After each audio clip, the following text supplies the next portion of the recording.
there's an interesting matchup. And it's funny, immediately the press, as soon as Pacquiao and Arum and Roach, well, touched down and started doing the press events, right, to promote this pay-per-view, everyone automatically asked him, what's next, guys?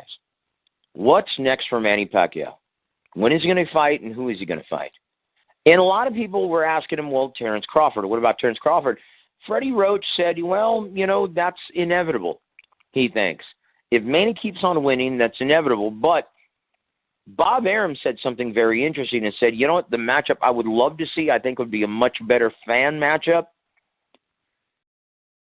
And it's a great style, clash of styles, a very high technical level. And he stated it was Manny Pacquiao versus Vasyl Lomachenko at 140 pounds.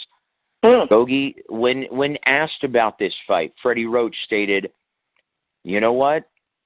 I love that fight. I love that fight. I would love to see, just as a fan, I would love to see how it plays out. Gogue, how does this play out? Who wins this? And how does Vasyl Lomachenko look at 140 pounds? How does Manny Pacquiao look at age 38 at 140 pounds? Do you like this matchup? Oh, on paper it's great, but Joe, you got to see how they look the next couple of fights. If Lomachenko does what he's supposed to do against Walters coming up, in a few weeks, well, November 26th, you can start selling the fight. Okay, if he goes out there and looks spectacular and beats him, gives him a one-sided beating like he's been doing in the other fights, well, Arum could start selling that. He could get the drums to start beating for that fight. Pacquiao, if he goes out there and takes care of business and he looks spectacular, oh, okay, he's not old. No, he's not old like I thought he was. He's still got a lot left in him. Okay, then what you do, Joe, is maybe have both guys fight in another fight to build it up. Then in the summer next year, hey, then you put it on. That's how you make a fight hot, Joe. Top Rank knows that. I don't need to tell him. Arum knows how to do it, okay? He knows how to make a fight hot. That's something difference between him and Heyman. Heyman's a dummy. He's an idiot, okay? He knows how to put a fight on, but he doesn't know how to get a fight hot where people get excited about it and people want to go to the fights and buy tickets and pack the place, okay? Arum knows how to get a fight hot. He knows how to get the media talking about it, okay? The mainstream, okay, which makes pay-per-view successful. He knows how to do it, okay? Now, if they do it right, like Arum always says, when you got a potential hot fight in the future, you put it in the oven and let it bake. So that's what he's got to do. But the thing is, Arum could do all, Arum can build the hype up for the fight all he wants. But it's up to the fighters. They got to look good. This fight coming up, Joe. What's his name? Put on a tremendous performance against Walters, okay, to get his name out there, his brand out there, to make it stronger. And Pacquiao's got to look great against Vargas to get that fight, the drums rolling for that fight and everything. So that's it, Joe. To make a fight hot like that, both fighters got to start. They got to do their job. Arum could do his job, but when it all comes down to it, Joe, the fighters got to do their job. If the fighters don't do their job, Arum can't market crap. He can't market that crap. You know what I mean?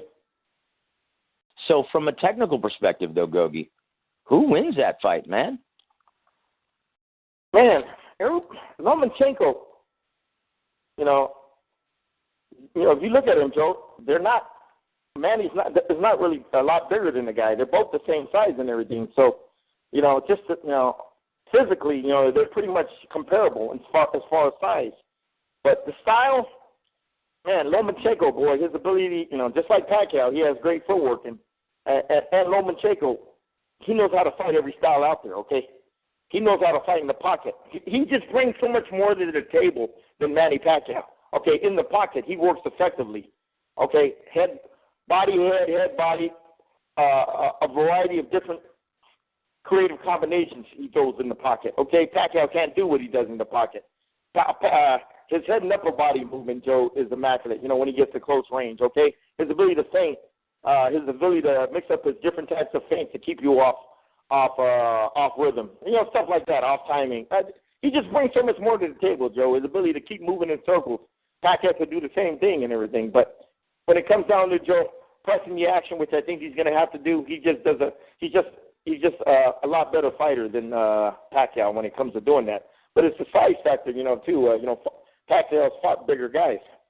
He knows how to handle bigger guys. So, Lomachenko moving up in weight, that's going to be it's going to be intriguing. Like Duran when he moved up 2 weight divisions to fight Sugar Ray Leonard. You know what I mean? But what I see right now, Lomachenko brings a lot more variety, a lot more dimensions to his game than Pacquiao. And that's the difference, Joe. The inside game. Ability to put pressure, cut it off the ring when Manuel tries to move, and fighting in the pocket. You know what I mean? Which I think he's going to be more effective. And just a different variety of combinations that guy's going to be throwing at Pacquiao. But this guy can hit. Pacquiao can hit. And if he hits Lomachenko, I want to see how he takes it at a higher weight division. That's what makes this fight intriguing, Joe. You know what I mean? And if Lomachenko does beat him, oh, my God, it would be a tremendous, huge upset. You know what I mean? Changing of the guard. Terrence Crawford wanted this fight.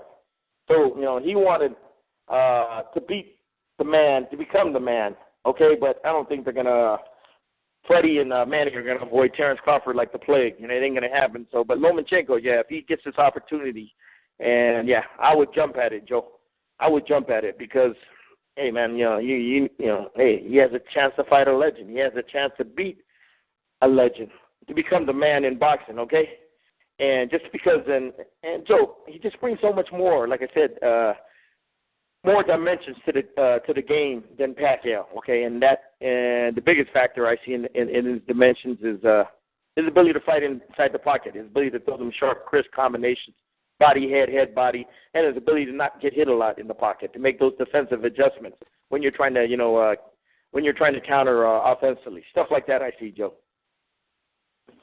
Yeah, so you think from a management, from a marketing perspective, you don't think Lomachenko's going to pull an Adrian Broner and price himself out of that event?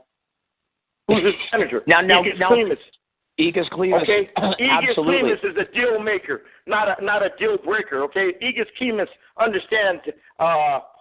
He looks at the big picture, okay? He doesn't look at the short term, okay? He understands. And Ingis knows how to convey this to his fighters, saying, hey, look, this is an opportunity we've been waiting for, man. We win this fight, hey, man, it's going to open up the bank vault where the money's going to be pouring out. Egis is a deal maker, just like Tom Loeffler, okay?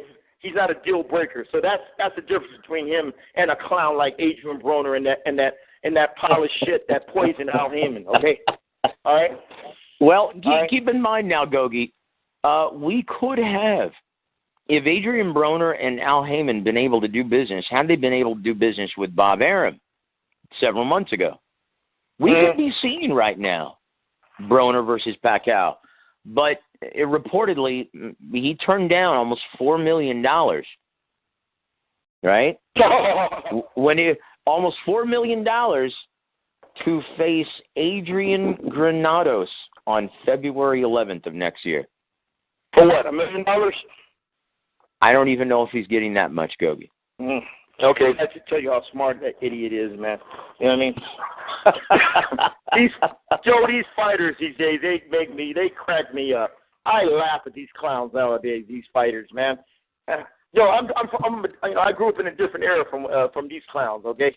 These clowns are just pure businessmen, all right? They're not 100% fighters, okay, like in the past where they just, where they fought, okay? They fought for the fans, and they got good, they got paid real well back then, okay? But now these guys just overinflate their market value big time. Oh, God, that's these guys. And who do you blame? You look at their manager, the advisor that taught them how to do it, Al Heyman, okay? He's the one that created this culture, okay, of entitlement in this modern era of fighters, okay? Al Heyman, okay? He's the biggest poison I've seen ever come in boxing since I've been in it. You know what I mean? Biggest poison I've ever seen come in boxing.